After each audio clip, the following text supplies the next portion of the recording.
Merci, le docteur Khalifa Fatma pour cet exposé explicite, très explicite, détaillé, pointu. Hein, la masse d'informations collectées, la masse aussi, je dirais, d'exploration in situ, très développée, très, je dirais, minutieusement détaillée. Je vais laisser le soin maintenant, je vous remercie pour cet exposé, mais je vais laisser le soin au professeur Issa Hamoud, en tant que directeur de thèse, d'intervenir, de nous donner encore plus d'informations, plus encore, je dirais, les limites de la recherche, si jamais il y en a, si jamais qu'il y a aussi des développements de prochaines, concernant votre thème de recherche. Il est essentiel aussi de revenir aux sources, aux deux directeurs et co-directeurs concernant votre travail de recherche doctorale. J'ajouterai une chose, que votre travail doctoral s'est appuyé plus dans les recherches expérimentales que fondamentales. Parce que là, à travers votre exposé, je ne parle pas du document, à travers votre exposé, vous avez plus donné d'informations, sur l'expérimental, sur ce qui se passe réellement in situ, concernant la dimension, je dirais, cachée de ces îlots urbains, de chaleur urbains. Je laisserai le soin maintenant à votre directeur de thèse d'apporter encore un plus pour cette recherche doctorale.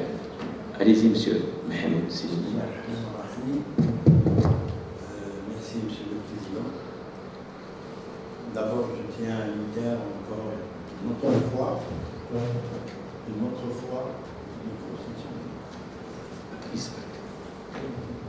Pardon.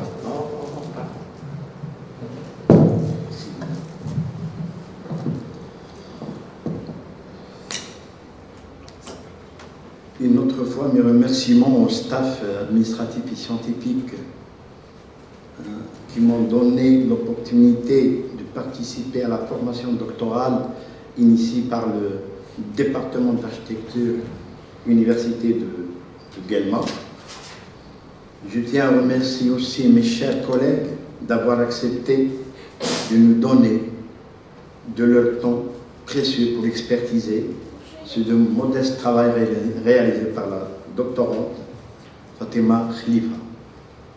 Je tiens à remercier aussi le professeur de Pêche Semira qui a fait tout le trajet avec nous. Madame, je vous remercie pour assister, pour enrichir ce débat scientifique.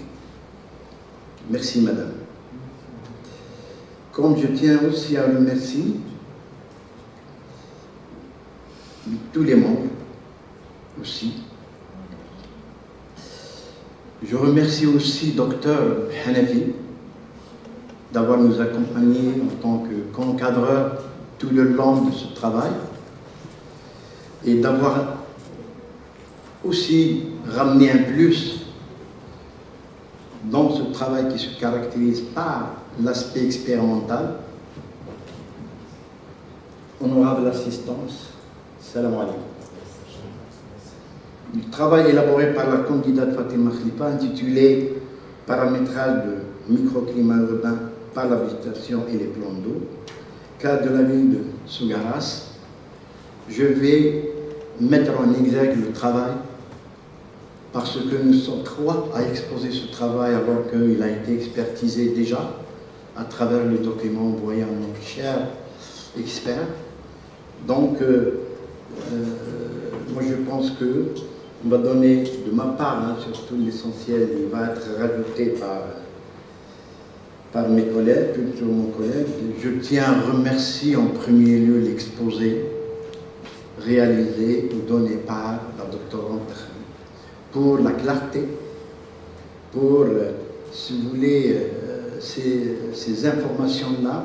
Moi, je pense qu'il y a beaucoup d'informations. C'est tout à fait logique de mettre, c'est-à-dire en lumière, les résultats obtenus à travers le travail colossal qu'elle a réalisé, avec toutes les difficultés rencontrées, surtout c'est-à-dire dans la partie pratique, c'est-à-dire lors de la réalisation des campagnes in situ et ainsi de suite. Donc, à travers le travail de recherche mené dans le cadre d'obtention de doctorat 3e cycle, la candidate a essayé à travers sa thèse de porter des solutions appropriées à la problématique du confort thermique au sein des espaces extérieurs. Vu que la plupart de nos villes, et même nos villes, c'est-à-dire algériennes, et même, c'est-à-dire des villes à l'échelle mondiale, connaissent aussi cette problématique-là. C'est-à-dire, ce phénomène-là, il est un peu partout, à cause des températures extrêmes, élevées en particulier pendant les mois d'été. Le sujet abordé dans cette recherche touche plusieurs dimensions. On peut parler de plusieurs disciplines. Touche à la fois le côté urbanistique, environnemental, relation entre le climat et la vie, l'îlot de chaleur urbain, forme, situation, rôle donc l'espace converge et diverge de la population aussi, tout en focalisant sur le confort thermique des usagers pour un meilleur usage et surtout où les températures sont plus élevées. Dans les espaces extérieurs, en les comparant aux espaces intérieurs lors des journées chaudes et en l'absence d'abri ou d'installation de refroidissement, ce qui caractérise, je dirais, certains nos espaces publics. Le confort thermique extérieur est non seulement lié à l'augmentation de température de l'air, mais aussi aux différents paramètres microclimatiques tels que la vitesse de l'air, l'humidité relative et le rayonnement. Les paramètres climatiques étudiés par la candidate lors de la réalisation de ce modeste travail. Cette thèse vise comme but l'obtention des résultats optimaux en matière de qualité environnementale, sociale et physique pour les citoyens en particulier, où il est impératif d'accorder une grande priorité à l'espace public urbain et de maintenir les conditions climatiques les plus favorables. Ces espaces publics auront une atmosphère plus agréable et plus vivante grâce à la présence et à l'utilisation de la végétation et les plans d'eau. C'est-à-dire que le candidat a cherché à travers cette étude d'évaluer l'impact et le rôle des stratégies naturelles telles que la végétation des plans d'eau sur la régulation du microclimat urbain et l'optimisation du confort thermique extérieur des usagers. La recherche s'est basée sur, comme l'a été, je ne vais pas revenir là-dessus, comme il y a, c'est-à-dire toute recherche académique, elle est basée sur, c'est-à-dire des questions de recherche, des hypothèses, des objectifs, et aussi matériel méthodologique. Donc, par ailleurs, pour atteindre les objectifs principaux, la candidate a développé une approche méthodologique qui s'est appuyée, bien sûr, sur deux grandes parties, la partie théorique et la partie pratique. La partie théorique, elle a été réalisée, bien sûr, pour avoir un soubassement théorique et la constitution de l'état de l'art afin d'étayer, de maîtriser les différents concepts utilisés dans cette problématique. Donc, ensuite, la partie pratique ayant pour but de valider, bien sûr, son objectif c'est de valider, confirmer l'hypothèse proposée préalablement. Bien sûr, à travers les étapes méthodologiques, commençons par l'investigation sur le terrain et comparant des mesures microclimatiques obtenues dans chaque position des différents espaces arrêtés lors de l'échantillonnage. La candidate, bien sûr, s'est basée sur la superposition d'outils méthodologiques, en l'occurrence la campagne in situ, et aussi sur l'utilisation de la simulation numérique.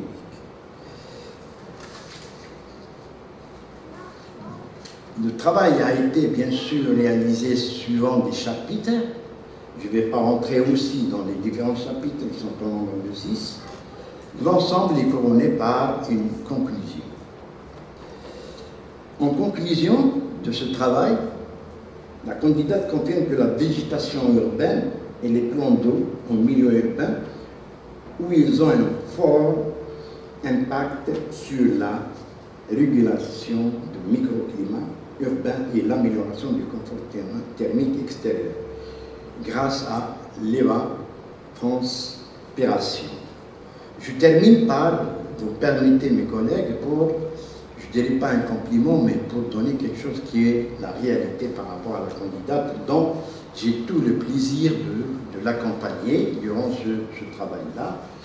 Je dirais que j'ai beaucoup apprécié la candidate, Fatima Khalifa, par rapport à sa discipline d'une manière globale, c'est-à-dire sa prédisposition à la recherche. Aussi, c'est par rapport justement à la discipline de, si vous voulez, de prendre en charge nos orientations lors, par exemple, de la réalisation toujours de ce chapitre-là. Aussi par son engagement, il faut connaître que, c'est-à-dire moi, je suis à l'université de Constantine et elle de Sougaras, et à chaque fois, il faut dire que c'est elle qui se déplace chez nous pour faire des consultations là. Moi, je dirais félicitations pour tout ce travail-là, et vous le méritez amplement par rapport, ça c'est mon avis, je laisse l'avis aux autres, mais je sais l'idée, c'est-à-dire la réglementation en vigueur pour la recevabilité d'un doctorat troisième cycle sont largement atteints, ça c'est sûr, mais aussi pour le mérite et pour tout le travail que vous avez réalisé.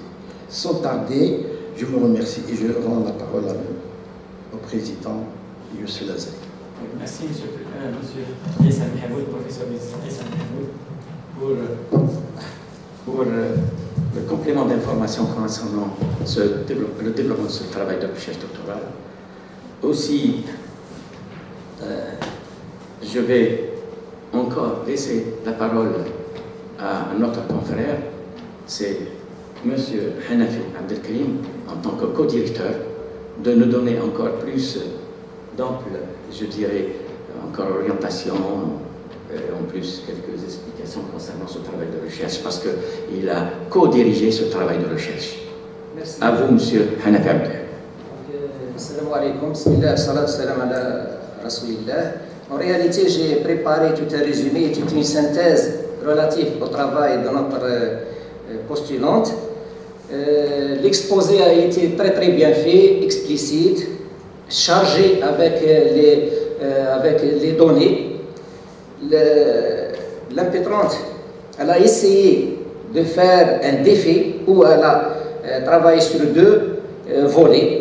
Le premier, c'est la végétation, le deuxième, c'est les plans d'eau. Elle a essayé de toucher tous les paramètres du confort thermique. Elle a essayé de toucher tous les paramètres de sensation humaine. Et le travail était basé sur le travail du terrain. Je l'ai encouragé dans ce sens parce que toujours dans les thèses de doctorat et dans la recherche scientifique, on cherche toujours où est le travail de l'impétrant, où est le travail, où est le plus. Donc c'est pour cela le travail, la thèse, elle est fondée sur un travail de terrain où la postulante a touché plusieurs sites et elle a, le plus qu'elle a ajouté, c'est le résultat. En plus, en conclusion, elle a le plus du travail, l'enquête du terrain, la simulation qu'elle a fait pour avoir le résultat idéal dans l'introduction de végétation aux espaces publics et les plans d'eau. Donc, je vous remercie.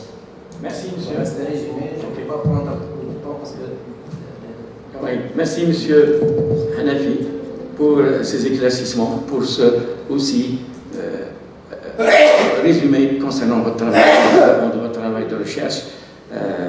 comme par tradition, je ne vais pas passer par monsieur, je sais, mais pas madame. Oui, je vais donner la parole à madame, au professeur Samira Debech, pour nous donner quelques éclaircissements, quelques aussi orientations, observations la concernant au sujet de ce travail de recherche. En tant qu'experte, professeur Samira Debech, à vous la parole. Merci, Monsieur le Président. Donc, salam alaikum. Pour commencer, je remercie déjà le professeur Mahimoud et mon collègue aussi de Batna, Dr Hanafi, de m'avoir impliqué, on va dire, dans le jury. Aussi, je tiens vraiment à féliciter aussi la doctorante, surtout pour tous les efforts fournis pour aboutir à ce travail très, très intéressant. Et aussi, je vous félicite aussi pour la maîtrise du travail et la bonne présentation qui était très claire, très explicite, où il y avait toutes les données pratiquement synthétisées. Bien que je trouve que vous avez un peu pris plus de temps parce que Monsieur le Président avait proposé 40 minutes. À Constantine, on donne juste 30 minutes aux candidats pour présenter. Donc maintenant, puisque le Président vous a autorisé à le faire, donc 40 minutes, je trouve, et vous avez quand même, vous êtes entré dans les 40 minutes, vous avez terminé en 40 minutes exactement. Donc, grand bravo pour la maîtrise justement du temps et la clarté de l'exposé. C'est un sujet d'actualité, certes, c'est vrai, c'est un sujet qui a été déjà traité, mais il reste quand même d'actualité. À Constantine, au laboratoire bioclimatique, le professeur Mahimoud est là pour le témoigner. Plusieurs des doctorants ont traité déjà le sujet, que ce soit à Betna, à Constantine, j'ai été dans les jurys, à Biskra, voilà. Ils ont tout le temps parlé de ce phénomène, justement, d'îlots de chaleur et comment y remédier et comment apporter des solutions que jusqu'à présent, malheureusement, on n'a pas avancé, on n'a pas fait grand-chose justement dans la résolution de ce grave problème qui ne fait que s'accentuer. Donc, à mon sens, je vais partir de la fin du problème. Il me semble que tant qu'on continue à ignorer l'usager de l'espace et l'homme en personne, on ne trouvera jamais de solution à ce problème. Parce que c'est l'homme, vous ne l'avez pas cité directement dans votre travail, c'est l'homme qui est justement la source de ce problème d'îlot de chaleur. Parce qu'il aurait fallu, justement dans votre travail, que vous parliez beaucoup plus de cet utilisateur de l'espace, comment lui il fonctionne par rapport à ça. Parce que c'est lui le générateur justement de cette énergie excessive. Parce que comme vous dites dans votre travail que pendant l'été, les gens ne fréquentent pas les espaces extérieurs, ils retournent chez eux. Quand ils retournent chez eux, ça veut dire qu'ils vont utiliser une source d'énergie pour se rafraîchir, qui est polluante pour l'extérieur. Et donc c'est cette source-là qui sont les climatiseurs, etc., qui réchauffent l'extérieur. Donc c'est clair. Donc, il fallait peut-être aussi penser à parler de l'homme et aussi parler de la sensibilisation justement de nous en tant qu'usagers de l'espace par rapport à ce grave problème qui est les températures, la régulation thermique à l'extérieur. C'est nous qui la produisons et c'est nous qui devons la régler. Donc comment la régler? Il faudrait justement dans vos recherches, vous en tant que doctorant, qui m'a dit l'anglais, you focus on, je trouve le mot en français, vous vous concentrez sur cet aspect de la chose pour qu'on puisse sensibiliser l'utilisateur de cet espace-là pour qu'il retourne à l'extérieur, trouver parce que في كي نهضروا حنا بالدارجه ونقولوا par exemple un espace وين كاين الظل هكذا نهضروا وين كاين الظل وين كاين الماء وين كاين الشجر هذاك هو l'espace اللي fréquenté en été. Donc علاش il n'est pas fréquenté en été? Parce que nous on préfère la solution facile qui est le climatiseur. نعاودوا نهربوا للديار ونخرجوا على 10 تاع الليل ولا 9 تاع الليل ولا حتى يبدا الجو يتعدل باه نخرجوا كساعد كي نخرجوا سي بون سي ترو تار يعني tous les espaces sont fréquentables on va dire. Donc comment sensibiliser? Moi je trouve que l'aspect le comment on doit régler nos cerveaux pour se connecter avec toute cette stratégie pour résoudre le problème, que nous devrons faire? On doit nous formater. Nous devons formater comment on expose et comment on vit l'espace à l'extérieur pour qu'on puisse trouver des solutions. Pas uniquement architecturales, pas uniquement urbaines. Vous voyez? Mais c'est des solutions, on va dire, sociales et des solutions techniques à notre niveau pour qu'on puisse trouver ça. C'est ce que moi, je n'ai pas trouvé dans votre recherche. Donc, il y a tous les aspects techniques. Il y a tous les aspects, on va dire, innovateurs. La stratégie est bonne. Mon collègue professeur Mahimoud Issa et mon collègue aussi Hanafi ont fait énormément de choses pour superviser ce travail. Il y a tout le nécessaire. Je trouve que cet aspect-là, il manque. Cet aspect social, parce que nous, l'architecture, elle est beaucoup plus humaine, elle est beaucoup plus sociale que technique, je dirais. Donc si on essaye de résoudre ce genre de problème, je suis sûre qu'avec la technique, on arrivera à trouver des solutions. Donc c'était une idée qui m'est venue quand j'ai lu votre travail, où j'ai essayé de trouver l'homme, il n'y a pas une concentration sur son utilisateur. L'espace, l'eau, l'espace, il n'a pas été approché, à part par un questionnaire. Mais est-ce que le questionnaire suffit justement pour vous donner à vous des idées, pour trouver des conclusions à la fin? Et c'est ce que moi, je n'ai pas trouvé dans votre recherche. Donc, c'est cet aspect-là qui manque. Mais sinon, toute la stratégie, toute l'approche y est. Il y a eu les éléments, il y a eu les mesures, il y a eu les simulations, etc., etc. Donc, point de vue scientifique, on va dire, c'est bon, c'est un très très bon doctorat. Mais j'aurais souhaité qu'il y ait aussi cet aspect-là qui nous concerne, qui concerne nous en tant qu'utilisateurs de l'espace. Qu'est-ce que moi je dois prévoir en tant qu'utilisateur de l'espace pour que je sorte à l'extérieur et j'utilise mon espace? Comment je dois réagir? Comment je dois faire? Et même les questions de votre questionnaire n'ont pas été portées dans ce sens. Donc, donner la possibilité à la personne questionnée de donner son avis librement sans être conditionné par suffisant, agréable, très agréable. Vous voyez un peu? Donc, il fallait lui donner à lui la possibilité de s'exprimer sur cet espace et lui demander qu'est-ce que vous préconisez, qu'est-ce que vous proposez pour que, qu'est-ce qu'on doit éliminer? Est-ce que c'est la proximité des bâtiments qui font écran? Est-ce que c'est peut-être le type de verdure ou d'arbre qui n'est pas approprié? Est-ce que le volume d'eau de la source ou plutôt de l'espace n'est pas respecté, etc. Donc, je suis sûre qu'il vous aurait donné des idées pour vos recherches supérieures. Parce que ce matin, en attendant notre président, on a longuement discuté justement de ce que le doctorant devrait faire. Parce que là, j'ai été jusqu'à proposer l'annulation de l'article, par exemple. Pourquoi retarder l'étude? Je vois parenthèse.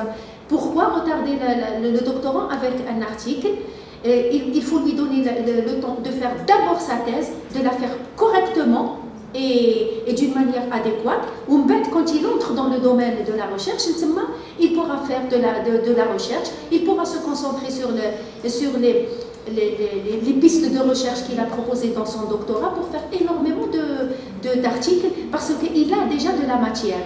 Mais là, on oblige le doctorant à faire vite et donc il oublie un peu les autres aspects de la recherche parce qu'il est obligé de publier avant de passer à la soutenance. Et là, je trouve que c'est un problème. J'espère, on en a parlé la dernière fois quand on a fait les propositions au ministère, tu te rappelles? Voilà, on a fait des propositions dans ce genre, d'abolir l'article, permettez-moi l'expression, et laisser le doctorant travailler d'abord sa thèse proprement, donnez-lui 4 ans, 5 ans, pour qu'il travaille correctement et se concentre sur son travail de terrain, pour qu'il fasse un bon travail. On peut les petites ficelles de la recherche, il entre dans les publications.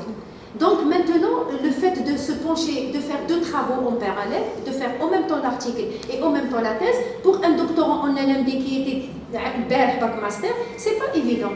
Et donc c'est pourquoi on ne cessera jamais de vous féliciter pour être maintenant ici. Fatima, vraiment grand merci, chapeau bas pour être ici parce que tu as fait l'article et tu as fait en même temps ta thèse en parallèle dans un laps de temps qui est... Donc, je vais vous poser les questions, sérieusement. J'ai quelques questions à soulever, puis ça, là, j'ai envie de m'arrêter, de rendre la parole au président. Alors, parce que déjà, c'est un grand effort qui est fourni. Voilà. Donc, pour poser quelques petites questions, si Monsieur le Président me permet. Voilà. أنا شوفي عندنا إحنا en architecture la façade هي كل شيء في البروجي كي نشوفوا ان بروجي باهي وكل نقولوا لا فاساد باهيه دونك on a déjà des appréhensions ماشي des appréhensions au contraire on a envie de voir d'aller voir le projet غير شفتوا نتوما لي زيتيديون اللي ما يديروا لنا لا 3D ويحطوها حنا نشوفوا لا 3D واو هذا c'est un travail et on a envie de voir un peu plus pour toi Anna pour moi la façade du doctorat c'est le résumé. Et le résumé, malheureusement, les doctorants ne lui donnent pas beaucoup d'importance. Le résumé est très important. Quand on dit résumé, ça veut dire on va résumer le travail. Le travail, tout le doctorat, et c'est là où le doctorant devient vraiment chercheur. Donc, un doctorat qui fait 300 pages ou là, on va le résumer en une page. Et là, ça devient très très difficile à faire. Parce que أنا كي نبدا نقرا نبدا أول حاجة نروح نشوف le titre ونروح نحكم le résumé. Ton résumé ne m'a pas donné une idée précise sur le sujet. Parce qu'il y a eu trop d'informations. Et trop d'informations tue l'information. Trop d'informations. Moi, j'ai souligné, قلت le résumé تاعها قريته عاودت من الأول باش نفهم pas le sujet. Îlot de chaleur صح مفهوم. Elle va questionner, elle va faire des mesures وتخرج لنا des résultats باينة. La stratégie est claire. بس حبيت نفهم انتيا comment tu l'as approché parce que c'est personnel. Chacun, أنا قلت لك داروا بزاف نقسم قينا مي ما خدموش كيما انتي. في بسكرة حضرنا أنا ومسيو محمود ماشي كيما انتي. Donc انتيا حبيت نفهم في الريزومي quelle est ton approche. Donc ça veut dire quoi? Ça veut dire je vais poser le problème. Je vais poser le problème et je vais parler aussi de ma stratégie d'approche et je vais en même temps énoncer presque mes hypothèses et dire et donner une idée sur comment je vais travailler et à quoi je veux arriver. هادو بكل لازم نلقاهم في الريزومي. هادو ما لقيتهمش انا في الريزومي تاعي. Donc tu vois le résumé لازم يكون هو la façade نتاع لا تاز كي يعود ان بون ريزومي فيه هادو دي مو كلي نفهموا حنايا الخدمه تاعك زينه انتيا دخلتي بزاف شوفي نقول باغ اكزومبل جو سي با سي جو سوي لا بون ريزومي نولي برك لو بوتي ريزومي تاعك وشوفي واش لي باغ اكزومبل حنا حبيتي face au changement rapide du climat mondial, le rôle des villes dans la réduction des changements climatiques et dans la prise en compte des répercussions néfastes de ce changement. Et là, c'est trop général. Tu vois, c'est trop général. C'est une introduction quelconque. Elle n'a rien à voir avec ta thèse. Elle suscite une grande préoccupation. De qui? Mais dis-je préoccupation de qui? Est-ce que de nous, en tant qu'architectes, ou là, de la population? Tu vois, لهنا نقولي شكون la préoccupation de qui? لهنا تبدي تدخلي déjà في la thèse تاعك وتمدي لنا les mots clés. ومن بعد, étant donné l'effet de superposition des variations du microclimat dû à l'effet d'îlot de chaleur, c'est quoi l'îlot de chaleur? أنا اللي قاعدة نقرا ما نعرفش أنا je suis profane. ما على باليش ماشي الناس بكل تعرف l'îlot de chaleur. L'îlot de chaleur لازمني نهضر نقول au moins une phrase. L'îlot de chaleur c'est ça. C'est l'étude de la variation de température par exemple dans la ville, dans le milieu urbain. ماشي الناس بكون تعرفوا دونك هذه المعلومه لازم تكون ثاني موجوده في الريزومي تاعك ومن بعد l'importance de rendre l'espace urbain attrayant, accessible, présente le double avantage. Quel double avantage? سميه le double avantage d'atténuer le changement climatique par l'amélioration. شفتي هنا je suis toujours dans les généralités ما هضرتي على حتى حاجه راني خلصت خاصك ريزومي ولا حاجه موجوده على التاس تاعك. Et là, je me suis posé la question. Là, je dois poser à Fatima le problème du résumé. Donc, dorénavant, quand tu fais, par exemple, un article, voilà, يقبلوه كيقراو الريزومي. يعود الريزومي توب مقبول. يعود الريزومي شويه هكا جينيرال وكل ما يقبلوهولكش. Donc, le résumé, la façade de n'importe quel travail scientifique. Donc là, il faut faire attention. Et puis, ne donne pas de raisonnement déductif, hâtif. يعني ne donne donnes pas ton avis. Par exemple, on est scientifique. Normalement, on n'a pas le droit, entre parenthèses, de donner nos avis. نمد l'avis تاعي كي نعود عندي par exemple درت لي mesures ou درت لي questionnaires ou درت le travail لازم j'ai un bagage qui va me servir pour donner mon avis. بصح ما نقدرش نمد déjà l'avis تاعي في الريزومي يعني ما درت والو.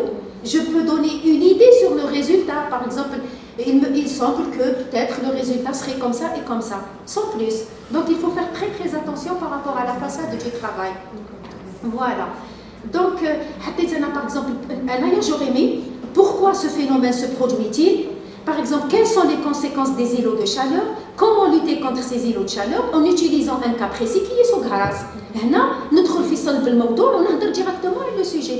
Mais tant que ces trois questions n'ont pas été soulevées, tu ne pourras pas parler de résumé. Voilà, donc pourquoi ce phénomène se produit? C'est un phénomène mondial. Pourquoi il se produit? On peut être le bâtiment, il produit ce genre de choses. L'être humain, il produit aussi ce genre de choses. Le manque de verdure, la végétation, beaucoup ils produisent les lots de chaleur. On aurait souhaité les trouver chez toi. Voilà. Je vais être très brève.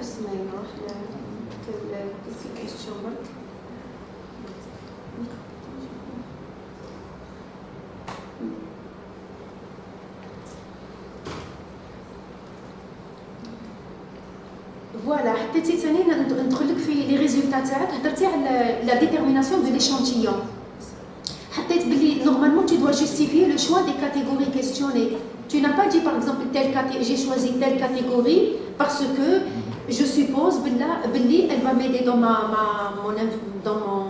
mes conclusions, dans mes résultats. Pourquoi? Mais il faut dire, par exemple, quand on a une catégorie de personnes questionnées, on les a choisis ou pas les autres. Donc on doit questionner le choix des catégories, il doit être justifié, la taille des échantillons aussi.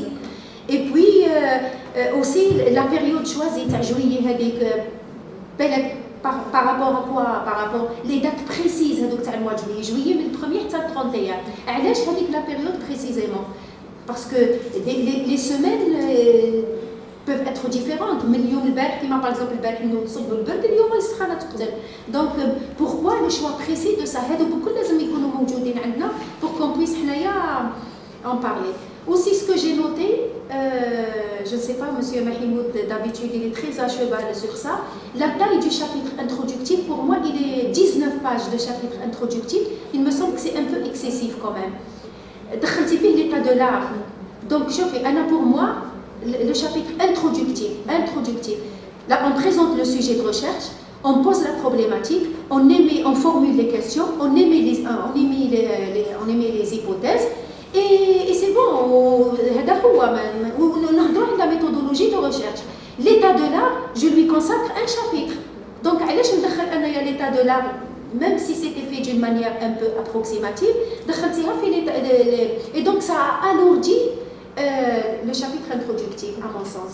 Donc peut-être il fallait penser à détacher un peu le chapitre introductif pour introduire la thèse, parce que figurez-vous qu'il y a des membres de jury qui me l'ont dit, ils vont le résumé, le chapitre introductif, ils passent au résultat, ils font leur rapport, ils battent tout, ou bien ils font la thèse pour formuler les questions.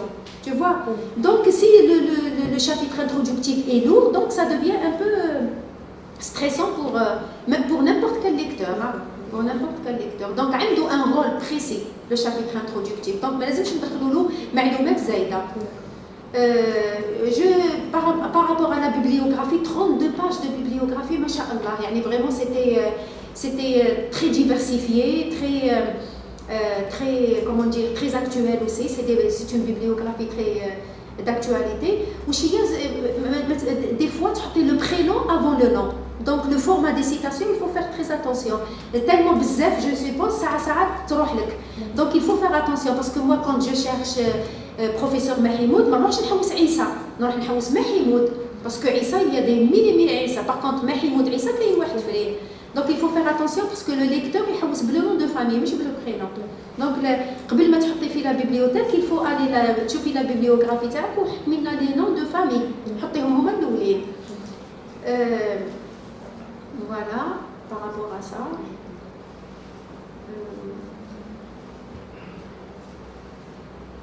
Puis la conclusion générale aussi, ça a été un peu long, parce que vous lisez sur tous les détails pratiquement des différents chapitres. Alors, à mon sens, l'introduction générale, à quoi je suis arrivée. Il y a des enseignants qui demandent à leur encadrant. Donc, je ne sais pas, il y a d'habitude, il y a aussi Mahimoud, donc je ne sais pas qui diront la conclusion, voilà, d'accord, qui diront la conclusion, mais surtout le travail qui a été fait. Anna, je veux aller la conclusion pour faciliter le travail. 3 pages me suffisent pour la conclusion. À quoi je suis arrivée? Les données, les mesures ont donné ceci, les questionnaires ont donné ceci, et moi j'analyse et je donne ma conclusion. Donc je ne suis pas obligée d'alourdir la conclusion par tout ce que j'ai fait depuis le début jusqu'à la fin. Ça aussi, c'est lourd comme conclusion. Voilà. Sinon, les figures, attention, les figures, par exemple, figure 1, grand 1, point 52. Ou bien, chapitre 2, figure 1.53. On perd la figure 2.1. La numérotation, c'est les figures. C'est le chapitre. On perd les 52. La première figure, figure 1.52. C'est la première figure. Normalement, figure 1.1. Mais je point 52. Donc, il y a un petit souci dans les figures. Donc, il faut revisiter ça. Par exemple, figure 2, 73, des fois figure 2, petite, la numérotation, je suis à غالطة وبالك كيفاش ما تتحرك لك بالك درتي حوايج هكا وفسدوا لك. Donc, réponds-moi à la question de la période de la campagne de mesure, le 16 et le 18 juillet 2022. Pourquoi exactement? Ce n'est pas expliqué clairement dans le texte. Il y a quelques petites redondances dans le texte, mais sinon ce n'est pas grave parce que c'est des expressions techniques qui reviennent. Le travail de terrain a été fait d'une manière très très intéressante. Quelques petites fautes de style, d'orthographe, etc. réglables, je suppose, avant le dépôt de la thèse. Mais sinon, j'ai lu le travail avec vraiment plaisir, avec grand intérêt. J'ai beaucoup appris parce que nous, même si on est vieux, si on a fait de la recherche, si on a expertisé plusieurs fois, mais à chaque lecture, on apprend énormément de choses de la part des doctorants. Donc merci Fatima. Donc c'était un très très bon travail, mis à part ces petits... parce que chaque le travail de recherche, dis-toi bien, il n'est jamais parfait. Il y a toujours des choses, parce que c'est des lectures personnelles, et donc c'est des constats aussi personnels. Donc les membres du jury peuvent ne pas être d'accord avec ce que je viens de dire, c'est tout à fait normal, parce que chacun a sa manière d'évaluer et a sa manière de lire un doctorat. Donc ma manière c'était ça, donc je l'ai lu avec plaisir. Il y a eu beaucoup de choses nouvelles par rapport aux expertises que j'ai déjà faites par rapport à ça. Donc, grand bravo et je te souhaite le meilleur pour ta vie de chercheur pour plus tard. Et je rends la parole à Monsieur le Président. Oui, merci Madame Professeur. Samira Ledèche pour son intervention, pour aussi ses observations, ses notes d'observation, ses remarques. C'est important. Moi, je vais revenir sur 2 choses tout à l'heure. Madame les a insérées dans ses observations. Le premier, c'est le résumé, la rédaction du résumé, parce que là, je reviens sur la rédaction du document et du manuscrit. Le résumé, tous les doctorants ou doctorantes ont des manières de résumer le travail de la réflexion au départ par un résumé. Le résumé se fait au akhar. C'est la dernière phase du travail rédactionnel.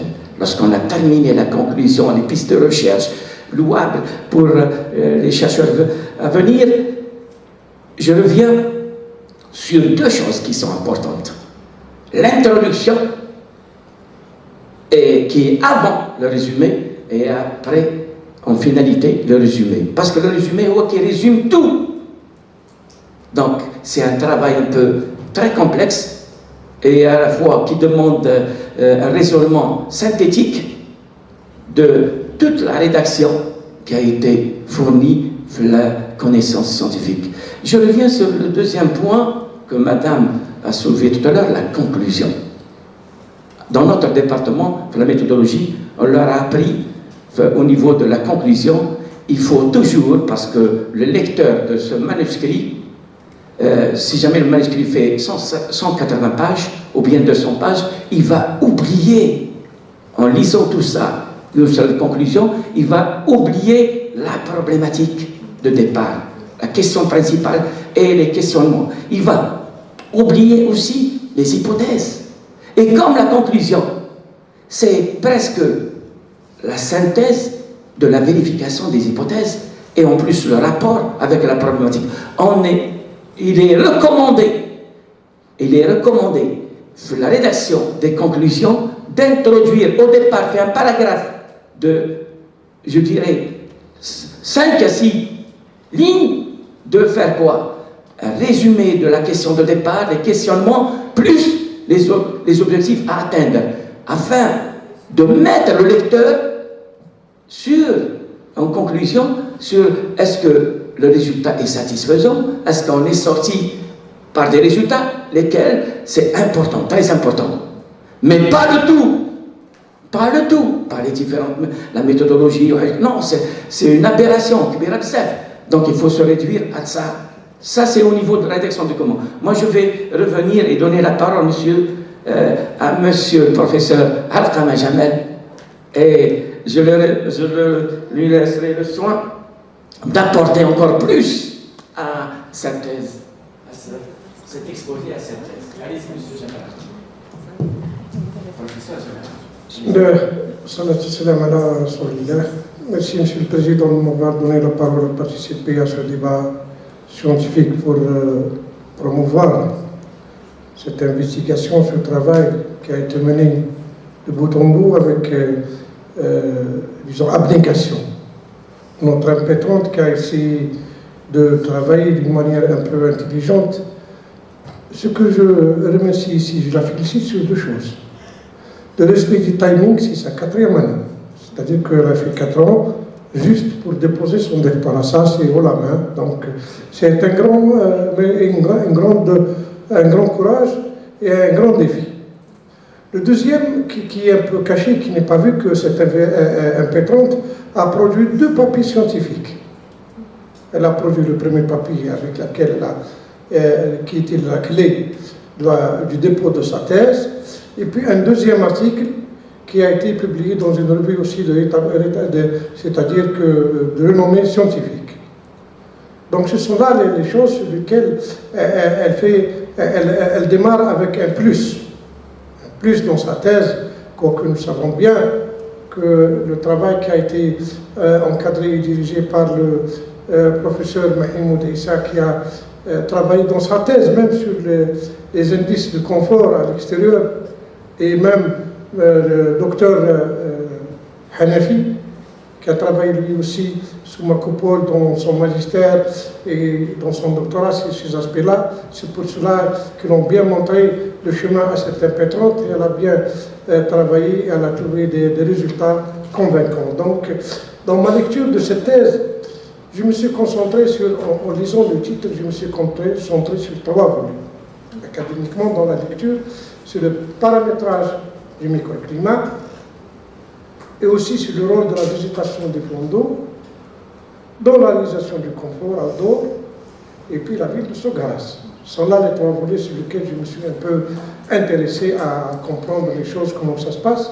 Et puis cette organisation académique de cette thèse, parce que maintenant nous savons bien que tous les établissements universitaires essaient de faire des guides d'écriture, des guides quoique il y a des choses qui sautent. Le travail doit être un peu curté une deuxième fois et relié après cette séance d'examination et de débat. Certaines choses ont été déjà dites et bien énoncées par mes chers collègues ici présents, notamment le professeur de Bèche Samira, qui suit bien les choses en matière de confort et tout.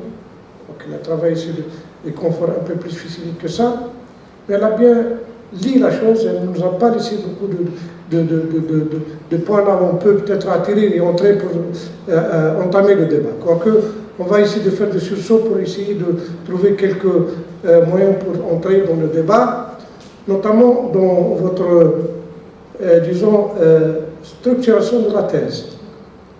Donc votre thèse est bien structurée sur 6 chapitres. 3 dédiés à la partie théorique et 3 dédiés à la partie pratique. Quoique cette structuration n'a pas laissé, notamment votre renvoi de l'état de l'art au chapitre introductif, a laissé un certain vide, un creux dans le corps de la thèse. Parce que nous savons bien, il y a une partie qu'on appelle cette construction de la connaissance. La première partie, c'est la construction de la connaissance dans le domaine. C'est-à-dire comment que l'impétrant s'autoforme afin de devenir un fin expert en la matière. Et s'il n'a pas lu un certain nombre d'articles et un certain nombre de thèses, et a bien saisi les différents concepts qui a trait à la problématique, il va trouver des problèmes après dans l'investigation. Il ne va pas surmesurer comme le doigt les différents aspects et variables qu'il va essayer de tester. C'est pour cela que j'ai peut-être une petite inquiétude à ce stade-là et dire qu'il faut peut-être encore endosser cette revue de la littérature avec certains articles, disons, qui viennent d'apparaître les années 2020-2022. J'ai trouvé un peu un certain manque en matière de la production scientifique qui émane des années 2020-2022 jusqu'à 2024. Peut-être cela. Il faut peut-être rebooster la thèse avec certains articles en matière de production sur les aspects du confort outdoor, parce que vous avez essayé d'analyser le confort d'or et paramétrer le microclimat afin de créer des espaces de convivialité et de bien-être pour les usagers de Sogaras. Un mot qui saute dans ce débat, qui a été bien étayé par notre cher professeur, Madame de Bèche, c'est l'usager. Parce que nous travaillons pour qui? C'est toute notre investigation de rendre la tâche facile à l'usager de vivre comme il le doit dans des espaces de convivialité qui répondent à certaines conditions de confort thermique. C'est pour cela que la question qu'on trouve que pourquoi nos villes, en été, ils vivent une vie nocturne au lieu qu'ils vivent une vie diurne. La plupart du temps, les familles sortent la nuit pour essouffler un peu et pour être un peu à l'aise. Généralement, ils ne sortent pas le matin, ni l'après-midi, parce que le climat devient infernal. Qu'est-ce qui manque? Ces paramètres qui offrent un espace confortable, là où l'usager doit être à l'aise. Et la question qui se pose, et vous l'avez bien posée, comment la végétation et les plans d'eau participent à rehausser ou à créer des espaces de confort thermique à l'extérieur. Ces questions-là devront être un peu vues et prises en charge par des aspects spécifiques, parce que nous disons bien que beaucoup de chercheurs, à partir des années 80, là où j'ai développé la bioclimatique, sont intéressés intensivement à répondre à la question de la participation de la végétation et des plans d'eau pour rehausser le confort. Je vous ai bien enseigné sur ces aspects-là. Le premier, la Bible de ce domaine-là, c'est bien les frères Aladar et Victor Olguier, dans leur fameux livre Design Climate. Là, ils ont mis le B.A.B.A. Ils ont mis tout l'arsenal de choses qu'on doit tester pour arriver à dire que cette configuration peut assurer un confort ou non. Mais il reste certaines pistes qu'on doit prendre en charge pour dire voilà comment peut-on ajouter une telle ou telle chose afin de rendre plus clément ces espaces-là et quel type de végétation peut apporter ce bien-être. C'est des questions qui restent posées. Et même après vous, il y a des gens qui vont venir, ils vont participer à la densité de la végétation, même à l'ergonomie de la végétation. Ce sont des questions qui restent posées. Par exemple, un élément, le parent pauvre de votre thèse, que vous n'avez pas parlé des pelouses. Les pelouses aussi, c'est une végétation qui participe d'une manière ou d'une autre. Mais ça n'amènerait en rien votre investigation, parce que vous avez essayé de porter des réponses à vos interrogations. Mais je dis bien qu'il y a là aussi d'autres types de végétation qui participent, les pelouses. Nabokov, dans sa démonstration, en 1982, il a démontré que l'arbre, il fixe un peu les poussières et il crée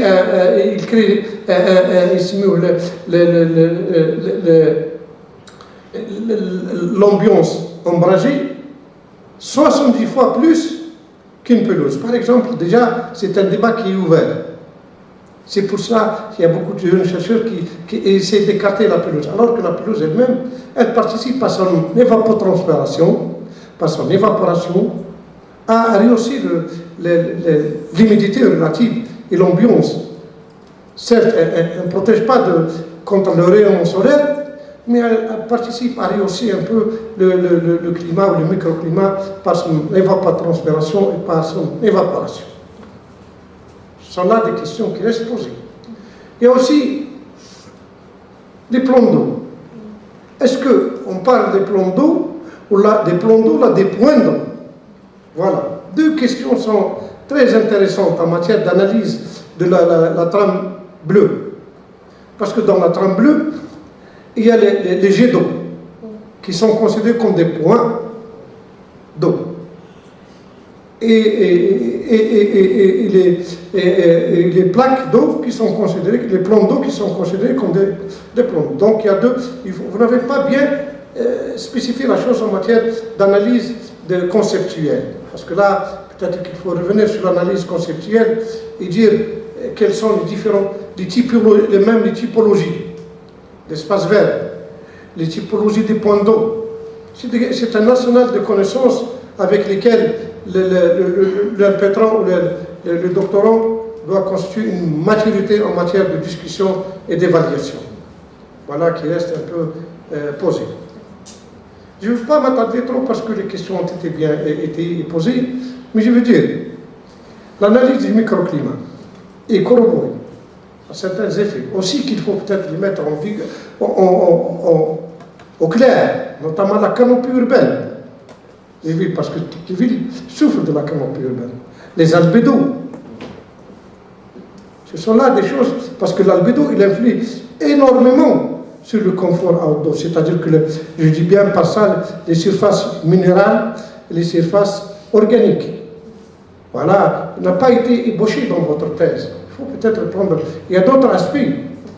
Et j'ai bien fait sortir ces choses-là dans mes interventions, dans l'analyse thématique qu'on a faite ensemble. Donc, il faut peut-être essayer de revenir un peu en arrière et dire les paramètres climatiques ne sont pas seulement les trois paramètres connus conventionnellement, la température de l'air, température ambiante, température au sol, ou l'humidité relative, ou la pression de l'air. Et un élément très important de détail scientifique ici à ce point-là, essayer de le prendre en charge. On ne parle pas de la vitesse du vent, on parle de la vitesse de l'air. Les vitesses de l'air, parce que généralement les trois paramètres sur lesquels est fondée l'analyse du confort outdoor, c'est température de l'air, humidité relative et vitesse de l'air. Parce que le vent, c'est un peu, on sort dans la perturbation. Voilà. Ce sont là des remarques que j'ai prises un peu en lisant votre thèse scientifiquement. Et j'ai bien aimé que la période de mesure. On a bien dit que les journées ne se choisissent pas à la hâte. 17 et 18 juillet, pourquoi 17 et 18 juillet? La réponse devrait être claire scientifiquement et dire qu'on utilisera des outils. Les outils bioclimatiques, notamment les paramètres de Zocolai, de Giovanni et tout, qui déterminent les zones de confort, ici dans la zone de surchauffe, la zone de sous-chauffe. Parce que généralement, si vous êtes intéressé à analyser le stress de surchauffe seulement, il y a beaucoup d'autres, c'est-à-dire un pétrole qui s'intéresse au problème de surchauffe et de stress de surchauffe, comme vous l'avez fait, et de sous-chauffe, qui sont équilibrés le problème de terre. Donc, Vous vous êtes intéressé à la surchauffe. Et vous nous avez apporté 2 journées de témoins. D'où viennent ces journées? Est-ce que ça tombe du ciel? Ou là, c'est un peu orienté par des outils d'analyse, notamment ces paramètres de Zocolai, ou là de Givoni, ou là de Mahoney, ou autres, parce qu'il y a beaucoup d'outils avec lesquels on détermine. Parce que je c'est la 18 ou la 17. Alors je lui dis, en allant faire une analyse, j'ai trouvé que les journées les plus chaudes, ce sont là définies par ce diagramme, le diagramme de Zocolai, qui détermine les journées de la zone de surchauffe, la période de surchauffe. Par exemple, généralement, les villes ont un climat subhumide, la fin du mois de juin, la fin du mois d'août. Et on essaie de trouver, chaque ville ou chaque région, chaque micro-région a sa zone de surchauffe, définie selon les données climatiques. Vous avez énoncé un point très important dans votre investigation, on ne cite pas les noms, les gens par leur nom. On ne cite pas le directeur de l'agence météorologique ne m'a pas donné de... Non, c'est un problème d'accès à l'information. Dans notre investigation, on a trouvé un problème d'accès à l'information. On n'a pas pu vraiment récolter les informations disons, de première main parce que sans dire le directeur ne m'a pas donné... Non, parce que nous ne travaillons pas comme ça. Donc, une fois que vous avez fait des mesures in situ, vous êtes allé un peu à faire des modélisations par Rayman. Vous m'avez dit tout à l'heure que vous avez mis en annexe le Rayman. Je ne l'ai pas trouvé. Parce que les autres, par respect de la production scientifique et l'instance qui nous a donné, parce que le système expert, il appartient à... Il faut le citer et le mettre en annexe.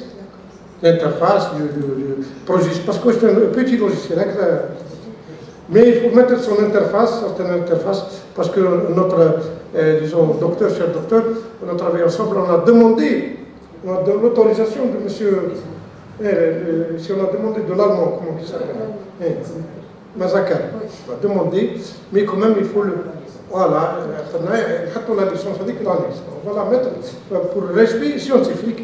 On ne vient pas avec du néant pour travailler avec les logiciels, c'est avec leur autorisation.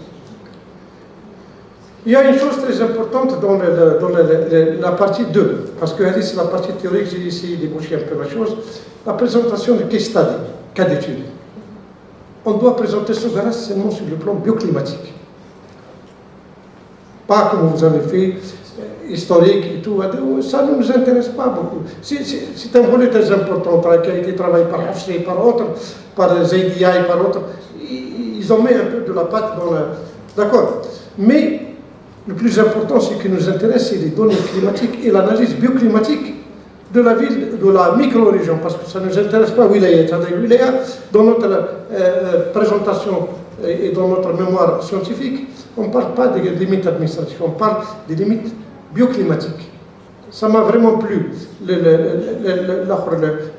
d'Amberger, et les étages climatiques. Donc c'est des outils très importants, mais sans aller un peu la période coloniale, la période... Ça ne nous intéresse pas dans cette investigation. Et puis, comment la question qui reste posée, la plus grande question dans cette investigation, c'est comment on a mis la main et on a choisi ces lieux d'investigation. Est-ce qu'il y a eu une analyse préalable, une analyse typologique des différents types d'espaces publics, urbains, que ce soit placettes, allées et autres, et ils ont été un peu analysés et recensés, et puis faire sortir les espaces les plus fonctionnels, les plus répondants à notre investigation. C'est-à-dire, j'aime bien qu'on doit parler de ça. Voilà une petite analyse de l'espace urbain, de Sogara, ça d'abord, la période coloniale, la période... Je vais faire une analyse typologique des différents types d'espaces extérieurs, publics, et la classification, leur centralité, on a travaillé ensemble avec M. Hakim, l'intensité des âges. L'intensité des âges, voilà, qui devient un élément très important pour le choix, choisir, hein, le plus utilisé. C'est des questions. Et la question qui se pose, pourquoi la période de mesure de 6 h du matin jusqu'à 6 h du soir? Parce qu'il y a l'effet de rayonnement nocturne dans des places où il est. C'est pour cela, moi, j'ai conseillé toujours mes disciples dans mon travail à pousser un peu. Hakim a poussé jusqu'à minuit. Voilà, à minuit. Boukhbla aussi, elle a poussé, voilà. Et voilà, ils ont travaillé même des fois, je leur pousse à travailler bi-horaire. Je leur pousse à travailler sur l'horaire. Donc on a avec l'arsenal d'outils qu'on a, on peut travailler la matrice minute. Parce qu'avec le micro, avec le smartphone, tu peux travailler. Parce que 2 heures, c'est un peu élargi et ça peut un peu porter beaucoup d'erreurs dans la lecture. Et la fluctuation, elle est pointue, surtout dans la zone de surchauffe. C'est pour cela, peut-être, il faut essayer de minimiser le temps de mesure. Parce qu'on a maintenant des smartphones qui peuvent nous aider énormément. Et on est allé même maintenant avec l'analyse, elle se fait avec même donc les avions sont les drones. Les drones peuvent, maintenant on a des drones de 2 mètres de hauteur, de 5 mètres de hauteur, qui peuvent nous aider énormément parce que la science elle se développe en exponentiel. C'est pour cela que le travail il est encourageant, et je vous encourage. Et j'ai été toujours là pour vous accouder, mais je vous dis bien que le travail mérite d'être développé scientifiquement. Voilà. Et il me reste un peu une chose à dire,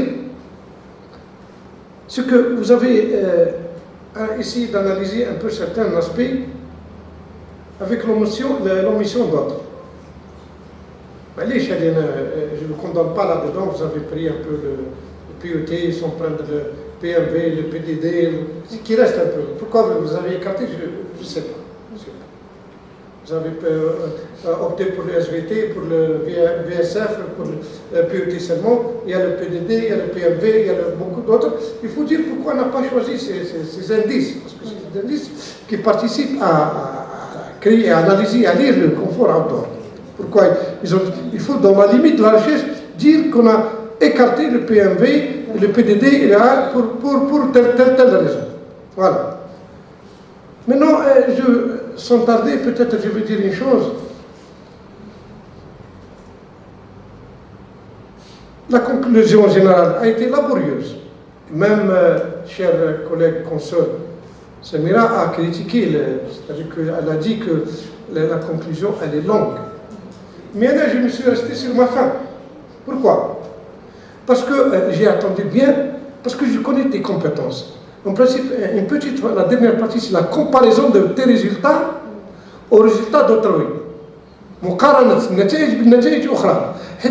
Est-ce qu'on a confirmé ou là on a trouvé une spécificité? Et c'est là qui fait ressortir l'originalité de notre recherche. Parce que les gens vont lire à la fin qu'après une investigation, il faut faire comparer nos résultats avec les résultats d'autrui établis et publiés déjà. Et je dis bien que la conclusion a été beaucoup plus une rédaction littéraire que somme de résultats quantitatifs. Les résultats quantitatifs dans la thèse, dans la conclusion générale, et sur le gâteau, il faut les comparer à d'autres résultats qui sont déjà publiés et dire que nos indices thermiques, voilà, ils sont de même, ils s'alignent avec les résultats trouvés dans telle ou telle ville ou là, avec tel ou tel chercheur, ou là nos résultats ont de la spécificité parce que cette ville ou là, cet établissement humain, il est doté de plusieurs choses qui le rendent un peu spécifique. Voilà, c'est ça peut-être le cerise sur le gâteau qui manque un peu sur votre gâteau que vous avez préparé, parce que je considère ça comme une tarte de gâteau bien garnie avec laquelle vous allez entrer dans le monde des doctorants. Je vous félicite sur ça et je vous dis mes félicitations et je vous souhaite une bonne réussite dans votre vie de recherche scientifique à l'avenir. Et je rends la parole à Monsieur le Président. Merci, monsieur le professeur Jamal Ahmad. Merci, monsieur le professeur Jamal Ahmad pour son intervention, ses observations qui sont vraiment remarquables. Maintenant, je vais laisser le soin au docteur Mohamed Charakia pour quelques aussi remarques ou observations. Merci, monsieur le Président. Assalamu alaikum. Je ne vais pas m'étaler sur les observations. Je félicite mademoiselle Khalifa Fatma d'avoir achevé ce travail de thèse. Et bien sûr, ce travail qui est respectable et qui est bien rédigé et qui est facile à lire, il est bien appuyé graphiquement. La problématique présentée et le constat de phénomène de l'eau de chaleur dans la vie urbaine, dans la ville de Soukaras, ses conséquences néfastes sur le bien-être, bien sûr, l'hypothèse avancée de vérifier l'influence de la végétation et des plans d'eau, ou des points d'eau sur les différents paramètres microclimatiques tels que la température de l'air, l'humidité relative et la vitesse de l'air. Et par la suite, le microclimat de la ville de Soukaras. La méthodologie construite sur une recherche théorique et l'autre pratique. Les résultats de la recherche répondent de manière appuyée et crédible. En conclusion, la doctorante a mis l'accent sur les résultats obtenus, recommandations nécessaires pour encadrer les stratégies pouvant améliorer le climat ou le microclimat dans la ville de Soukaras et notamment dans les espaces publics par l'introduction de stratégies qui se basent sur la végétation et les points d'eau parmi d'autres actions. J'insiste sur les autres actions. Ce travail est bien achevé. Néanmoins, il y a quelques observations, et comme je l'ai dit, je ne vais pas m'étaler sur ces observations, mais je vais revenir sur le point cité par mon collègue professeur Al-Kama, qui est, avant de choisir ces placettes-là, de vérifier pour ne pas, parce qu'il y avait, pour moi, d'après la lecture de votre thèse, qu'il y a des zones d'ombre qui puissent peut-être fausser les résultats. Il y a, on a oublié un peu l'urbanisme et l'architecture. L'architecte ne fait pas seulement le côté technique, comme l'a souligné cher collègue, la professeure Samia Depêche. Elle a parlé du côté humain. Moi, je vais parler, ajouter un autre point, qui est bien sûr le pourcentage végétal minéral dans le choix de ces placettes-là, parce que certainement ces placettes se diffèrent, par leur environnement immédiat. Quelle est la nature urbaine de leur environnement immédiat, la densité, les directions de vent qui influencent ces îlots et qui créent ces îlots de chaleur dans la ville. C'est très important. Il faut aussi rester dans l'architecture. On est architecte.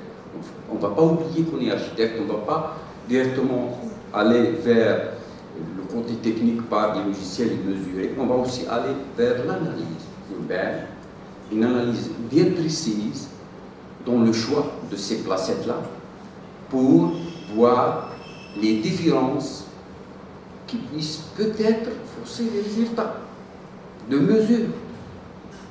La densité urbaine autour de ces placettes-là. 1. 2. Le pourcentage végétal minéral. Quel est le pourcentage de la végétation qui se trouve dans les placettes? Peut-être une placette a plus de végétation par rapport à l'autre. Vous voyez?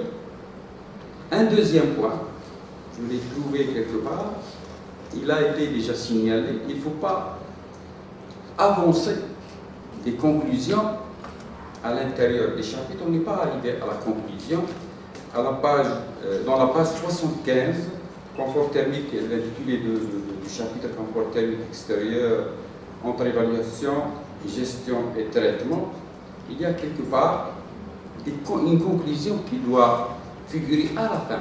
C'est à la fin de votre travail, par des résultats que vous obtiendrez, que vous devrez bien sûr présenter vos conclusions. Il y a aussi une troisième observation de forme. Revérifier vos figures, il faut les revérifier, même les textes, on ne dit pas exister, on dit existant. On dirait il faut les vérifier, c'est très important. Et pour ne pas trop s'étaler sur la chose, je vous félicite. Merci. Je passe la parole à Monsieur le Président. Merci, Monsieur Mohamed Sadia, Dr Mohamed Sadia, pour son intervention, pour ses explications, ses observations, ses notes d'observation en tant qu'expert. Moi, je vais revenir sur à peu près votre travail. En tant qu'expert aussi, je vais intervenir sur le travail.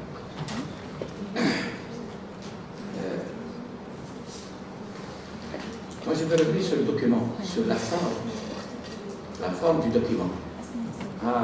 Parce que, logiquement, chaque institution a son propre, logiquement, canevas rédactionnel.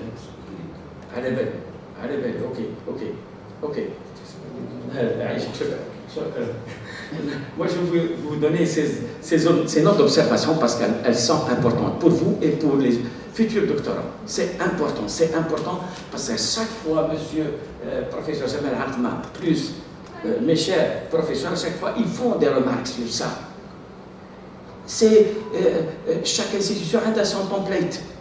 Constantine a son template, il est officiel, Mahdot, et tout chercheur doctorant rempli, il est dans logiquement dans le canevas ou le template. Chez nous, ça patine. En plus de ça, nos doctorants, de temps en temps, ils dérogent un peu de, je dirais, exagérer un peu la formulation du document. C'est une thèse, c'est pas master, non plus licence. Thèse a son statut, a son cadre rédactionnel, fond et forme, qu'il ne faut pas sortir. Moi j'insiste sur ça. أول حاجة qui fait défaut. Parce que pour moi, en fond et forme, il y a des choses qui font dévaloriser le khidma. Si, à travers votre exposé, à travers le contenu du manuscrit, contenu du manuscrit, je dirais, de l'eau. Je dirais un plan d'eau, piscine ou bien la mer ou un lac. Tellement il y a des informations in situ et de la connaissance scientifique et de l'expérimentation lourde qu'il se penche. Ou là, c'est quoi? L'introduction, la problématique, l'hypothèse, plus la forme du document. Quelque part, il y a une petite, soit faute de temps, soit faute aussi de je ne sais pas quoi, qu'il faut rédiger rapidement. Le plus important, c'est les expériences faites in situ, c'est l'expérimentation, c'est l'investigation. C'est ça le plus important. Ou celui qui met en avant tous les essais et l'expérimentation, c'est la partie qui balance vers le haut, légère, trop légère. Introduire l'introduction, la problématique, les hypothèses, la démarche, tout. Là, c'est دخلنا في l'ambiguïté. دخلنا في l'ambiguïté. نقولوا un poisson dans l'eau. ما نقدروش نحكموه. لازم il faut avoir tellement c'est lisse avec les écailles. لازم يكون عندنا حوايج granulés باش نقدروا نحكموه. Essayez de les démarquer. Introduction générale, c'est introduction générale, et qui se rédige problématique au début, qui transformer dans le sens plus les hypothèses. Moi, je reviens sur la forme. Oubliez, s'il vous plaît, chapitre introductif, qui va rester avec moi la rédaction du document, l'en-tête, avec des couleurs. Violet. Orange. Non, ça n'existe pas, les thèses. Durant international. Le monde même, ça n'existe pas de thèse où ils n'en expliquent. C'est des experts. Les lecteurs Jack, c'est des experts en la matière. Ils n'ont pas besoin de leur montrer des étiquettes pour comprendre que c'est une introduction générale, une hypothèse ou bien une problématique. Ils n'ont pas besoin. C'est des experts. Des enseignants de licence ou de master, il a 40 ans d'expérience. 40 ans d'expérience veut dire qu'on sait les contenus et les contenants. Donc faites attention à ça.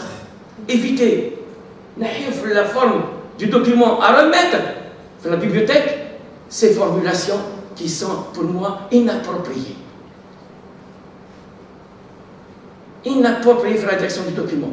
C'est pas la peine de montrer du doigt, partie introductive, partie en couleur en plus. Évitez ça. Moi je reviens sur toujours le fond, la forme plutôt, enfin le fond. Je reviens aussi, quelques remarques par la majorité, ils ont été dit déjà par mes collègues et ma consoeur. Je reviendrai sur quelques autres points.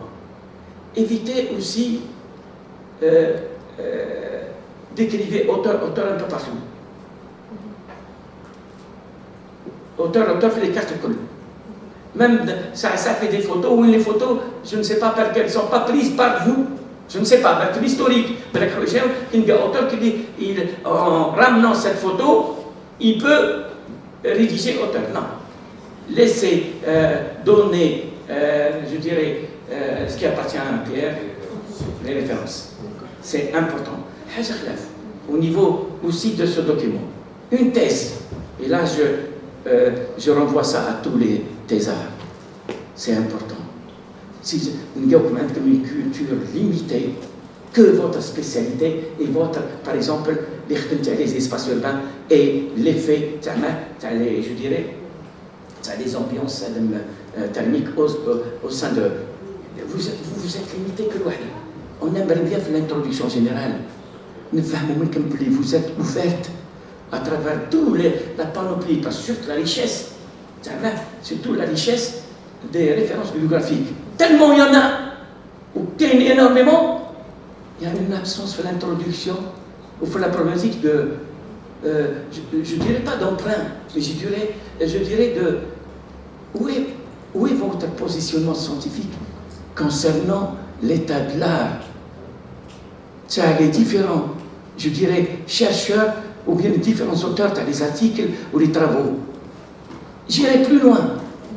Un extrait bibliographique concernant les labos de recherche, parce que Madame a cité plusieurs labos en Algérie qui ont travaillé sur et ont investi ce domaine et cette spécialité. Où sont passés? Ils ne sont pas cités. Quand d'autres ont fait un séminaire, ils vont vous demander qu'est-ce que vous avez préparé comme thèse. Vous allez leur dire architecture écologique et projet urbain durable, l'architecture. Ils vont vous dire, vous connaissez tel chercheur, tel expert, tel laboratoire, vous allez être bouche bée. Pourquoi? Parce que vous n'avez pas survolé heuristiquement ces connaissances sur ces chercheurs où ils travaillent comment. Et c'est important pour vous de capitaliser ça. Ça, c'est concernant toujours la forme. Moi, je vais revenir sur des choses qui sont aussi de fond.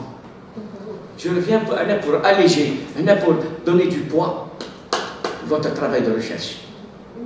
Faites le manuscrit maintenant. Je reviens aux hypothèses. Page 4, s'il vous plaît. Pour les confrères concernés. Page 4, allez-y aux hypothèses. Hypothèses, hein? Page 4. Si je reviens aux hypothèses, page 4, je verrai que je ne parle pas du contenu, je parle surtout de la formulation des hypothèses. Telles qu'ils sont formulées, je vais lire les deux hypothèses, telles qu'ils sont formulés, moi je dirais qu'ils sont de forme tacite. Veut dire quoi? Explique-moi c'est quoi de l'eau? H2O, c'est tout. H2O et c'est tout. L'eau, c'est pas H2O. L'eau, plusieurs chercheurs, plusieurs philosophes, ils ont un éventail de recherche. Que l'eau a fait sa spécialité. C'est de l'eau. Que l'eau a comme signification, comme sens qui va donner. Je vais montrer à travers cet exemple la formulation de vos hypothèses. Les différents paramètres microclimatiques tels que la température de l'air, l'humidité relative, la vitesse des vents, les écoulements de vent. La vitesse, c'est pas le vent. Écoulement des vents. Écoulement parce qu'il y a pression, dépression, pression, dépression. Écoulement des vents. Voilà. Peuvent être modifiés par la végétation et les plans d'eau. En créant un microclimat propice à la vie de Sogaras. Où la spécificité en ça par rapport à Sogaras et par rapport aux villes algériennes et par rapport au monde et à notre planète. C'est partout pareil. Quelle est votre spécificité et quel est votre positionnement scientifique là-dedans? C'est ça la tacite, une hypothèse tacite. Elle est là, elle est démontrée implicitement. Implicitement. Quelle est votre contribution? Je pourrais retrouver votre travail. Constantine a fait un autre travail. Biscan a fait un travail. Betnan a fait un autre travail. La même formulation. Je dirais, où est l'empreinte du chercheur là-dedans? J'aimerais bien, à travers tout ce que vous nous avez montré, faire le grand travail pointu, in situ, que vous allez reformuler vos hypothèses, vos deux hypothèses ou trois, en fonction, parce que l'hypothèse EDN, elle a belle l'erreur comment elle a été faite. Je vais vous la donner, l'erreur comment elle est faite. Deuxième, en présence de la végétation et des plans d'eau, redondance, appropriée et étudiée, il est possible d'assurer le confort thermique. Bien sûr, il déconnecte et l'erreur comment? Vous pouvez le faire en tant que pré-hypothèse. Juste terminer, on développe, ce qu'il y a comme résultat fait terrain, je reviens les hypothèses et la problématique et j'essaye de réécrire, de vous repenser une autre fois. Mais là, qui t'a repenser d'une autre manière, là vous allez être aigu. Parce que la formulation elle va être précise concernant votre positionnement scientifique. Et ça c'est important dans la recherche. Le manuscrit qui était sur le plan d'eau, il est équilibré, il est direct. C'est votre positionnement scientifique. Donc, attention, ces erreurs, c'est tous les doctorants, presque tous les doctorants les font. Tous les doctorants font la même chose. Donc, faites attention à ça. Le reste, au niveau du contenu, donc moi je vais revenir sur quelques observations concernant le choix des sites ou bien des places. Au niveau des choix des sites et des places, Cheikh a donné tout à l'heure, il faudrait une classification typologique sur les places publiques et les placettes. Deuxième chose, c'est important, avant de faire l'enquête, on fait une pré-enquête. La pré-enquête, elle est faite pourquoi? C'est pour déterminer ses choix. Au niveau du manuscrit, on aimerait bien, avant d'entamer l'enquête, dire la pré-enquête. Parce que la pré-enquête, c'est elle qui va donner les critères du choix. C'est telle place par rapport à d'autres places. Je reviens sur les dates. Les dates et le temps. Tout à l'heure, monsieur le professeur Jamal Arfma a donné déjà une méthode scientifique concernant ça. L'autre méthode, parce qu'on ne le fait pas aléatoirement, ces choix de date. L'autre méthode, c'est quoi? On revient sur l'historique de la ville et de son climat, où on essaie de répertorier les 10 dernières années. Hadeya, voilà. C'est la base. C'est la base de données. Et de là, on tire. On tire, il faut le signaler. Maintenant, je reviens sur une partie, elle est importante, très importante concernant la dimension qui est tellement absente. Mes confrères en Inde les ont indiqués. Et là, je reviens sur ça parce que le travail est intéressant, très important, intéressant, pertinent. Il ouvre énormément de... Revenez sur la dimension sociale, l'absence de l'acteur public. L'absence d'un acteur public dans ça. Et même au niveau des résultats, si jamais vous ne faites pas je dirais un sous-chapitre, ça c'est potentiellement après la thèse pour vous, pour dire que quelque part il y a un manquement, je pourrais contribuer ou ouvrir une piste de recherche concernant ces oublis. C'est la dimension sociale, la pratique sociale dans l'espace, les usagers qui sont absents. Et la preuve au niveau des résultats, ça c'est des enquêtes sociologiques, c'est des sociologues, ils vont vous dire que les résultats obtenus auprès des enquêtes ne sont pas des réponses probables à nos problèmes. Ils ne font que y a une aide à la décision, mais ils n'ont pas des solutions probables. La preuve, madame, tout à l'heure, Samira Debèche, le professeur Samira Debèche, lorsqu'elle a dit que quelque part, tous les chercheurs, les doctorants qui ont travaillé sur ce thème, ils sont en train de rentrer vers un cercle vicieux. Ils tournent autour. Pourquoi ils tournent autour? Parce qu'ils n'ont pas pris ce qu'on appelle l'anthropocentrique, le centre d'intérêt le plus important, c'est l'humain. On fait des espaces publics et des places publiques qui sont ambiantes, clémentes et tout. C'est la coquille de l'humain qui est importante. Et qu'il y a une chose très importante que je ne retrouve pas aussi dans le document, c'est la texture de tout ce qui nous entoure. Les places publiques, actuellement, on est en train, parce qu'on a une culture au niveau de l'appropriation de l'espace, l'État, presque, il est en train de bétumer, et il est en train de bétonner les espaces publics. Ils sont en train de... Est-ce que vraiment ces espaces, les textures aussi contribuent énormément à quoi? Au phénomène de serre. La réflexion de rayons solaires sur ces matériaux, sur ces textures, les matériaux, parce que là aussi on a tant aimé incorporer, parce que les îlots de chaleur, les îlots de fraîcheur viennent aussi en fonction, ils sont influencés aussi par qui? Par les textures, tout ce qui nous environne. Tout ce qui nous environne aussi, qui est le reflet, et qui mettent à nuisance tout confort thermique pour les espaces. Je reviens aussi sur... on travaille sur l'architecture écologique et projet urbain. Le geste écolo, le geste vert, mais et pourtant votre spécialité, vous allez avoir le diplôme TAHA, spécialité architecture écologique et projet durable. On a quelques notions de durabilité, le geste écolo, le geste même au niveau des résultats, si jamais on va au niveau des conclusions, et je reviens faire, lorsque je sors, dire les pistes de recherche couables aux chercheurs. Revenez aux pistes de recherche, l'image des pistes de recherche.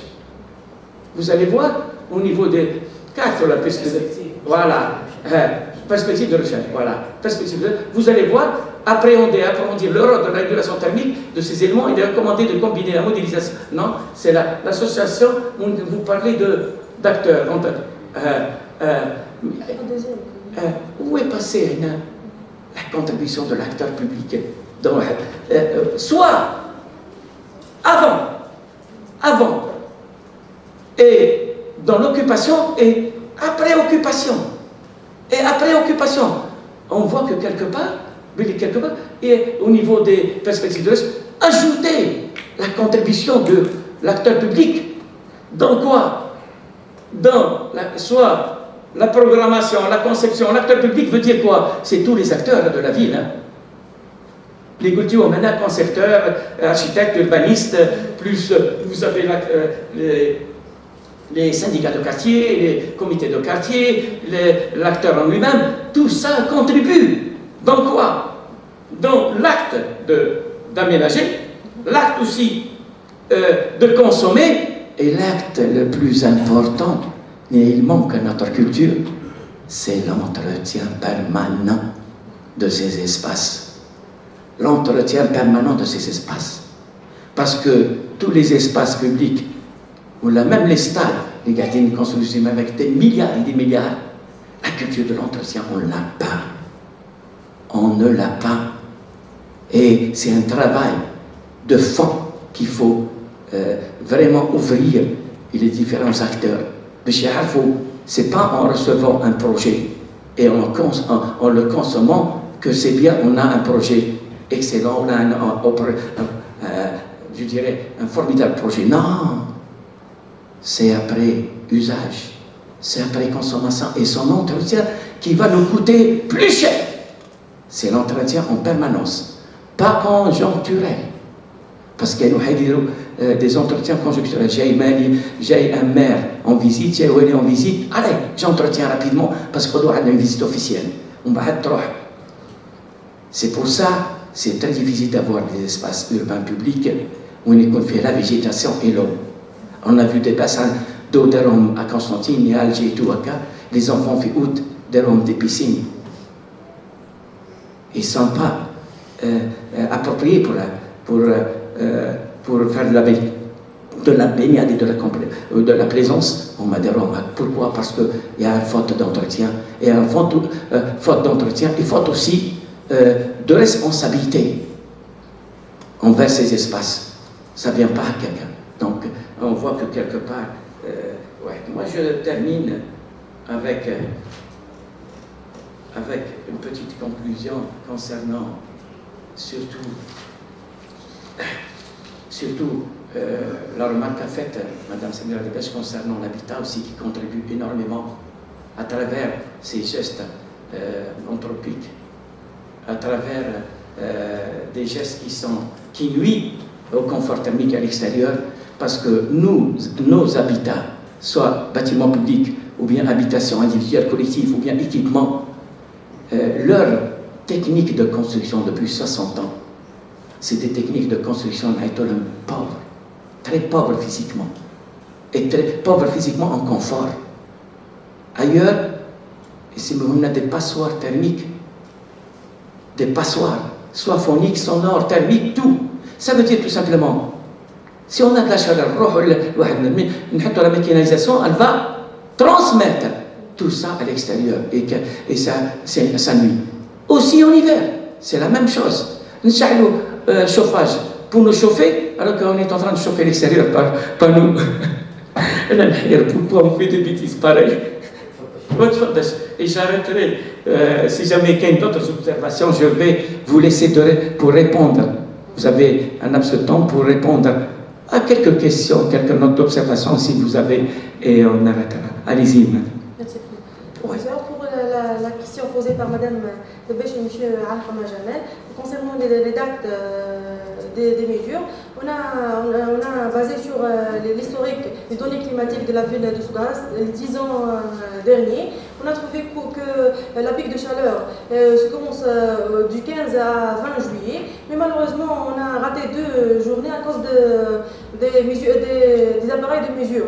J'étais fixée par une date concernant les appareils de mesure. Je ne peux pas passer pour mesurer le 20 et le 19 juillet. C'est ça, j'ai déjà mentionné ça dans les limites de recherche. Merci. Il n'y a pas d'autres réponses là? D'autres réponses pour d'autres questions là? Concernant les orientations, ou bien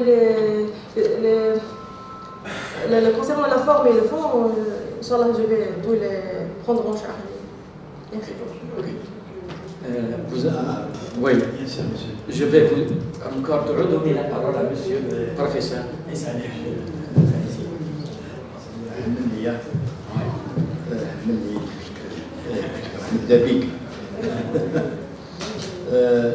Je remercie M. Altman. Je remercie l'ensemble de mes collègues pour leur, si vous voulez, leur appréciation et même leur analyse du document que je trouve assez pertinent. Et c'est tout à fait logique, hein. C'est tout à fait logique, Kamel Lillah, et tout travail il est censé, je dirais d'améliorer par exemple, des perspectives et des pistes, et ainsi de suite. Malheureusement, on ne peut pas faire tout dans un travail, par exemple, de doctorat 3e cycle. Ça, c'est tout à fait logique aussi. Si moi, j'ai tout le temps respecté, c'est-à-dire le travail présenté par le doctorant ou la doctorante, et je m'arrête ici pour faire, par exemple, des orientations, des critiques, tout ce qu'on veut. C'est vrai, par exemple, M. Al-Kamay lui propose pourquoi vous n'avez pas touché ça, pourquoi vous n'avez pas touché ça et tout ça. Bon, il faut le dire, il faut que tout ça rentre si vous voulez, dans un objectif global du travail de recherche. Donc, c'est vrai, on peut aller un peu partout, c'est-à-dire à travers plusieurs axes. Mais malheureusement, il y a un choix. Il y a un choix qui a été fait, qui a été arrêté par le comité de formation doctorale. Et aussi par le temps, par les moyens. Là, vous l'avez bien cité, les moyens, c'est une petite question. Est-ce que le département d'architecture possède les appareils, par exemple, d'investigation? Je sais que Fatima, elle a fait des mains et des pieds, elle est même arrivée au niveau plutôt, elle est venue chez nous demander le matériel. Tout ça, je rentre dans les difficultés. Ça n'empêche pas de rentrer, par exemple, là, de garder la rigueur scientifique. Ça, je suis entièrement d'accord.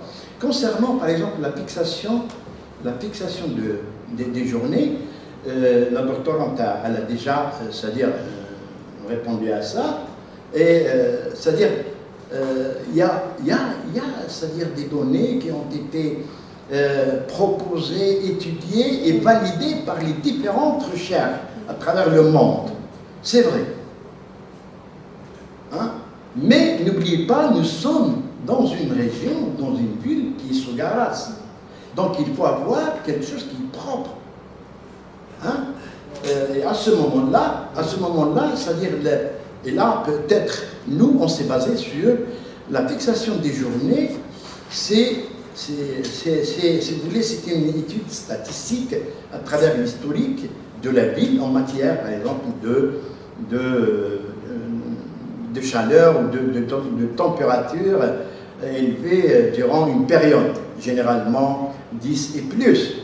Quand la période elle est plus importante, on est à peu près je dirais de la réalité en Dieu.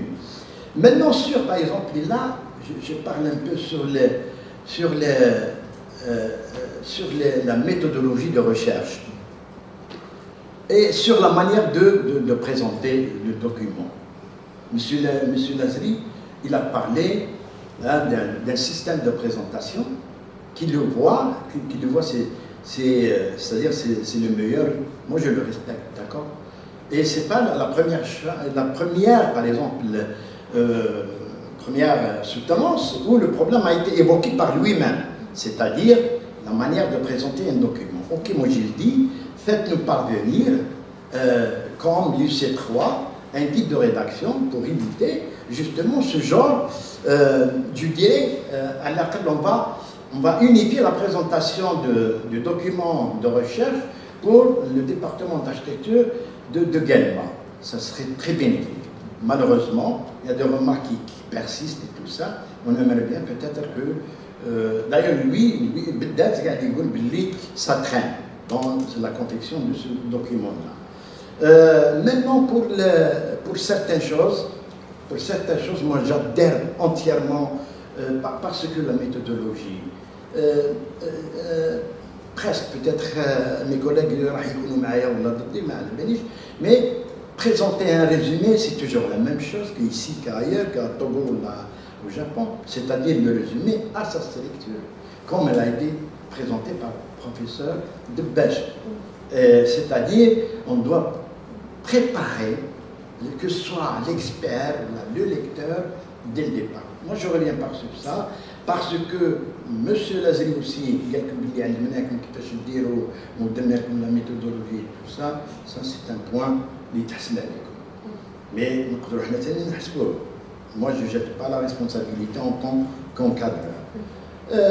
Pour les remarques de forme, moi je pense que Fatima elle est là, on va prendre tout, hein. Ça c'est... il faut le revoir et il faut m'envoyer ça pour que le document soit, c'est-à-dire bien présenté, hein, sur tous les aspects, mais bien on le prend et ça, bi'idnillah, je vous remercie. Monsieur le Président. Oui, merci Monsieur Issa Mahmoud. Merci, Monsieur le Président. Monsieur Issa Mahmoud, en tant que directeur de thèse, moi, vous n'avez pas encore de réponse, c'est juste la seule réponse que vous avez donnée tout à l'heure. Pas d'autres réponses? Ok. Aux différentes interrogations? Pas du tout? Ok, on arrête là. J'aimerais bien dire à l'assistance de nous libérer un peu la salle pour la délibération. Pour rester en référé pour délibérer. Merci.